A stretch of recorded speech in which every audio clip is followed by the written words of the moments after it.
Kita bisa ngukur nih pemasukan kita nih, jangan sampai ya itu tadi besar pasak daripada tiang, karena itu yang kemudian jadi bencana, jadi musibah.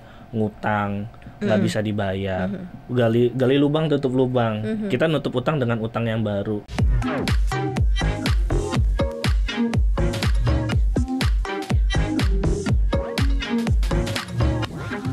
Hai Sobat Cuan, selamat datang di podcast Cuap-Cuap Cuan di segmen Talk with Expert. Hari ini ada Maria Katarina dan juga ada Robertus Adrianto Serin. Dia adalah tim riset CNBC Indonesia, Sobat Cuan. Tema kita yang akan kita angkat adalah muda, foya-foya, tua, bahagia. Bahagianya kaya raya nggak tapi? Muda, foya-foya, tua, kaya raya, bahagia, sentosa gitu ya. Gemari Paloh Jinawi. Apakah bisa begitu? Kita nggak tahu sih konteks berfoya-foya di sini kan. Kalau misalnya dari Kamus Besar Bahasa Indonesia ya menghambur-hamburkan uang gitu ya, kayak besar pasak daripada tiang. Jadi kayak ya kalau dapat duit tuh gak betah gitu kalau misalnya nggak melakukan sebuah tuh kegiatan yang konsumtif. Bisa seperti itu terus, tapi kemudian tua bahagianya konteksnya apakah konteks yang seperti apa gitu ya. Kita ambil ke muda foya-foyanya dulu deh. Ini maksudnya muda foya-foya lebih kepada mereka yang orientasinya apa sih? Emang lebih suka gambur-gamburin duit atau lebih yang seperti apa? Mungkin kita bisa ambil terminologi foya-foya adalah mengeluarkan konsumsi tapi tidak sesuai sama pemasukannya. Jadi melebihi besar pasak daripada tiang. Mungkin kita bisa ngambil itu karena itu kan yang sebenarnya terjadi karena gengsi, circle pertemanan yang wah kayaknya kok kalau misalnya setiap Jumat malam kalau nggak clubbing nggak asik gitu kan. Atau setiap Sabtu Minggu kalau nggak healing, nggak staycation, nggak trip gitu sama temen-temen, itu nggak asik. Tapi kita lupa nih, pendapatan kita tuh nggak sebesar itu. Nah mungkin itu bisa dikatakan foya-foya. Kalau misalnya kita setiap Jumat, malam Jumat, atau misalnya kita trip bareng-bareng ke luar negeri atau ke ini, dan memang pendapatan kita mampu untuk segitu, itu kan bisa jadi bukan foya-foya. Tapi emang ya kita mampu, itu pengeluaran konsumsi aja sehari-hari. Gitu. Oke, nah kan kalau dibilang misalnya bersenang-senang atau berfoya-foya kan nggak apa-apa juga kan sebenarnya kan? Nggak apa-apa, nggak masalah. Asal itu tadi kita bisa ngukur nih pemasukan kita nih. Jangan sampai ya itu tadi besar pasak daripada tiang, karena itu yang kemudian jadi bencana, jadi musibah. Ngutang nggak bisa dibayar, gali lubang tutup lubang, kita nutup utang dengan utang yang baru. Karena itu tadi kita nggak bisa memaintain foya-foya kita. Foya-foya nggak masalah, itu juga perlu, manusia kan perlu yang namanya leisure. Makanya healing-healingan ya, leisure cost. Itu. Leisure cost ya. Iya. Berapa besar sih sebenarnya untuk memenuhi hasrat? Walaupun ya kalau dikembalikan itu terserah sih, tergantung dari kebutuhan. Tapi sebenarnya ada pakem nggak sih yang mendisiplinkan kita gitu, bahwa kita bisa leisure sekian dari pendapatan kita. Kita ambil contoh misalnya pendapatan kita 10 juta. Berapa banyak sih yang kita bisa pakai buat leisure? Mungkin biasanya itu di antara 15-20%. 1,5 sampai 2 juta sampai gitu 2 ya. juta. Dan itu cukup lah. Jadi leisure cost kan di luar kebutuhan, di luar makanan sehari-hari, di luar transportasi, di luar kita kebutuhan sehari-hari, kos dan segala macam. Itu benar-benar buat lu hiburan. Mau lu mau nonton, mau lu mau jalan-jalan, mau lu pacaran, pakai duit itu. Nah, itu kan foya-foyanya terarah, terkontrol ya. Nah, itu yang mungkin sebenarnya nggak masalah, asal sesuai porsinya. Jangan sampai berlebihan. Itu yang menyebabkan jadi konotasi foya-foya adalah negatif. Karena akhirnya pendapatannya kurang, dipaksa. Nah, akibatnya setelah itu adalah kita ngutang untuk menutup itu. Kredit yang lebih gede, menggunakan kartu kredit nggak terkontrol dan segala macam, kita pusing sendiri. Apalagi zaman sekarang, ya kan ekonomi lagi begini. Harga semuanya naik. Kalau misalnya kita nggak kontrol itu, kita nggak tata itu, ya kebablasan, itu yang bahaya. Jadi ada konsep foya-foya yang terkontrol ya. Mungkin itu kali yang akhirnya bisa menjadi atau road to ke masa tua yang bahagia kali seperti itu. Atau konteksnya ketika lo puas melakukan banyak hal di masa muda lo, masa tua lo akan happy karena lo udah pernah melakukan ini, melakukan itu, melakukan itu. Itu nggak sih? Nah sekarang road ke masa tua yang bahagia itu konteksnya apa sih? Apa kecukupan uang setelah pensiun, ataukah kecukupan experience atau pengalaman yang memang lo udah lakukan selama lo masih muda. Kan ini sesuatu hal yang sumir. Kadang ada banyak anak-anak sekarang yang duitnya nggak ada tapi ya udah jalan-jalan aja.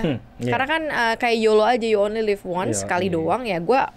Pokoknya gue senang-senang aja gitu. Konsep hari ini adalah hari ini, besok ya besok. Iya. Apa yang dipikiran hari ini ya udah pikirkan, ya besok ya besok. Ya lama-lama ini juga ambruk juga kalau misalnya kayak gitu konsepnya. Bisa nggak sih dengan konsep muda foya-foya kemudian tua akan bahagia? Bahagianya nggak tahu ya, apakah based on materi atau based on experience ya, karena pengalaman atau muda lo udah puas gini gitu. Menurut gue sih soal finansial pribadi itu adalah kita membentuk mental juga. Bagaimana kita bisa menata keuangan, bagaimana kita bisa teratur, terkontrol, disiplin soal keuangan, itu adalah bagian dari menata mental juga menurut gua. Kalau misalnya sekarang lu udah foya-foya dalam artian negatif, lu boros dan segala macam, akan merubah itu tuh akan sangat susah. Jadi kan biasanya gini ya, kalau misalnya kita baru masuk kantor, pertama kali kerja dapat gaji 5 juta. 5 juta itu akan habis, dan ketika lu jadi manajer gaji lu bisa 15 atau 20 juta, itu pun akan habis.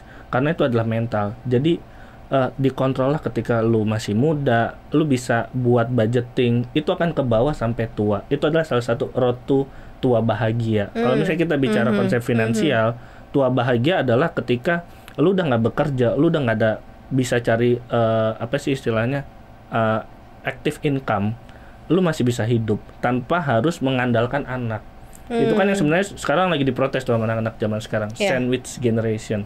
Gua harus ngempanin gua sendiri, kasih makan gua sendiri, gua juga harus kasih makan orang tua. Nah, cara memutus itu kan adalah generasi sekarang. Jangan seperti orang tua lu. Kalau misalnya seperti itu, apalagi sekarang edukasi finansial udah banyak, lu udah tahu lah. Maka dari itu, kalau misalnya kita mau tua bahagia dalam konteks kita pasif income-nya menghidupi kita ketika udah tua, ya kita harus bentuk mental itu dari sekarang. Bagaimana ketika kita punya 5 juta, pengeluaran kita 4 juta, kita punya gaji 10 juta, pengeluaran kita juga 6 jutaan doang. Artinya kita masih ada selalu uang lebih. Oh, jadi lu jangan upgrade lifestyle lo karena berasa gaji lo naik gitu ya. Jadi ya udah tetap aja di situ, tapi biarin aja emang income lo yang bertambah gitu ya. Iya, income bertambah, tapi lifestyle lo ditahan. Naik nggak apa-apa, mungkin karena kebutuhan dan segala macam. Karena kan manajer harus looks-nya juga oke juga kan, apalagi ketemu partner segala macam.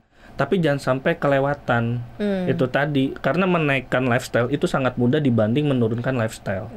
Lo pengen nanti tua bahagia, lifestyle lo pengen sama juga kan. Dan lo harus ingat setiap 10 tahun itu ada krisis ekonomi dunia. Dan seperti yang di 2020 atau di 2008 atau di 98, itu kemungkinan akan terjadi.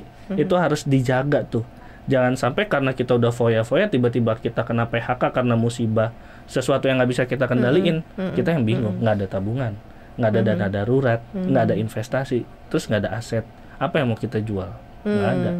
Ya kalau misalnya misalnya nih dapat warisan, kita nggak bisa kelola pun hilang, habis, lenyap. Warisan lagi, ya kan kayak ada uang bonus ya kalau warisan ya, kayak uang yang jatuh dari mana lo nggak tahu, apakah itu habis jual rumah atau apa-apa ya, itu tetap aja depend on diri lo sendiri. Kalau lo foya-foya sehari 2 hari mah juga habis warisan. Makanya balik lagi tuh ke mental itu untuk kemudian mengatur disiplin lah sama finansial, sama budget pengeluaran. Ada pengeluaran catat, catat. Jadi kan lu bisa ngukur, gue tuh konsumtif apa sih? Ya betul. Gue ada sisa uang berapa nih? Jadi ketika misalnya pendapatan lu naik, ya lu juga lifestyle-nya juga bisa lebih teratur lagi. Ada uang lebih di situ. Nah itu sih menurut gue yang membuat lu bisa menjadi tua bahagia. Iya, walaupun mungkin mudanya lo bisa tetap senang-senang gitu ya. Kayak misalnya lo pengen apa sih, lo sukanya apa sih? Misalnya lo sukanya nonton konser, ya kan, walaupun tiap bulan ada konser ya nggak harus tiap bulan juga gitu ya. Tapi lo datang ke konser gitu ya. Sekarang juga ada konsep foya-foya investasi. Kayak gimana? Jadi beli kayak mobil antik, motor antik, barang-barang branded. Oke. Itu kan bisa sesuatu yang bisa nanti lo yang bisa nilainya bertambah ketika lo tua, tuh bisa jadi ada added value-nya gitu ya. Kayak misalnya kita beli tas mahal gitu, atau ada baju branded gitu. Sekarang udah ada namanya bisnis thrifting. Kita bisa jual lagi. Betul. Nah, itu yang foya-foya investasi tuh. Kita beli tapi kita ada nilainya. Misalnya beli foya-foya beli motor klasik, kita beli Vespa misalnya, atau motor-motor Harley Davidson atau yang lain, kan itu foya-foya tuh, keluar duitnya mahal, tapi nilainya juga ketika kita jual juga bertambah. Itu foya-foya investasi, kan kita menyalurkan hobi kita, mungkin kita keluarin duitnya juga, budgetnya gede, tapi sebenarnya ada nilainya di situ. Jadi foya-foyanya nggak sembarangan juga. Nah itu kan kalau konsepnya foya-foya dan ketua bahagia ya. Apakah memang untuk menuju ketua bahagia itu sebagai anak muda harus sacrifice nggak sih? Artinya ya harus sesengsara itu gitu. Karena kan orientasinya nanti gue kayak hidup sampai 70 tahun, ntar siapa yang biayain gue?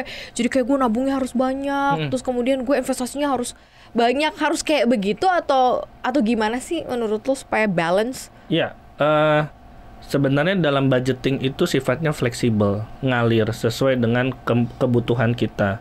Jadi misalnya kita naruh di awal kita bikin budget pengeluaran sehari-hari itu adalah 60% dari budget kita. Ternyata nggak bisa, perlunya adalah 70%. Ya nggak masalah. Nanti ketika misalnya lu rasa kebutuhannya semakin sedikit, lu udah mulai bisa ngerem konsumtif lu, turunin pelan-pelan dari 70 menjadi 60, menjadi 50, menjadi 40. Jadi sefleksibel itu, nggak harus yang sampai udah gua makan yang warteg aja dah setiap hari atau Indomie aja. Itu kan nabung ya iya, tapi sehatnya juga enggak. Kan? Jadi tetap harus balance, stresnya bener. Kita nabung, tabungan banyak, makanan seadanya, sakit lambung iya kan sama aja ya kan. Karena stres, karena ini mikir asam lambung naik, berobat lagi. Kita sesuaikan dengan diri kita. Makanya dalam membuat budgeting, siapin 1-2 bulan untuk mengukur seberapa kebutuhan kita dalam sehari-hari, sekonsumtif apa sih kita siapin juga waktu untuk belajar. Makanya di awal-awal itu ketika gaji lu masih kecil, yang lu investasikan ada leher ke atas. Jadi pengetahuan lu mengenai financial budgeting, pengetahuan lu mengenai investasi, mengenai road to tua bahagia tuh kayak gimana, lu tanemin dulu tuh untuk ketika gaji lu masih kecil. Nah nanti lu mulai peragain, lu mulai simulasiin sama gaji yang sekarang, lu mulai catat, lu mulai budgeting. Nanti itu akan lu bawa ketika misalnya kedudukan lu udah tinggi. Itu akan berguna banget. Lu akan mulai mengerem. Karena nggak sedikit kan kita temuin level manager atau level chief misalnya, dia itu buat transportasi pakai KRL. Banyak sih banyak yang banget kayak gitu. Kan. Itu karena kebiasaan di mudanya itu. Kita nggak bisa ini. Mungkin dia kayak gitu, dia akhirnya nyaman dan dia ada duit lebih, dia, mau foya-foya juga nggak masalah. Tapi sekarang kan bisa ngitung sebenarnya kita pensiun tuh butuh berapa sih uang, itu kan bisa dihitung. Nah kita perkirain itu, kita masukin mana-mana. Tapi yang paling penting jangan sampai stres karena kita harus nabung sebanyak-banyaknya. Justru malah kalau lo stres nanti malah ada budget harus keluar lebih untuk ngatasin stresnya dan lain-lainnya ya. Sebenarnya urusan finansial sih harusnya dibawa happy aja. Tapi ya kalau memang mau happy terus ada konsekuensi nanti gitu ke depannya. Nah kalau mau tua bahagia ada kok jalan menuju ke sana. Coba dilihat mana kebutuhan dan keinginan, balik lagi kali ya ke situ ya. Terus mulai deh didisiplinin gitu. Apa yang mungkin menjadi tujuan lo nanti di hari tua lo akan seperti apa gitu. Sekarang seneng-seneng nggak apa-apa. Terkontrol tapi ada konsepnya. Gitu ya Sobat Cuan ya. Nggak ada yang menegangkan, nggak ada yang serem kok di dunia keuangan ya. Apalagi financial personal financial itu sangat menyenangkan sekali kalau kita bisa paham tujuan keuangan kita mau kemana. Thank you udah dengerin kita hari ini. Jangan lupa untuk selalu dengerin podcast kita di Apple Podcast, Google Podcast, Spotify, dan Anchor. Follow akun Instagram kita di @cuap_cuan dan subscribe juga YouTube channel kita di Cuap Cuan. Nonton kita juga di CNBC Indonesia TV. Thank you ya Sobat Cuan. Sampai ketemu. Bye-bye.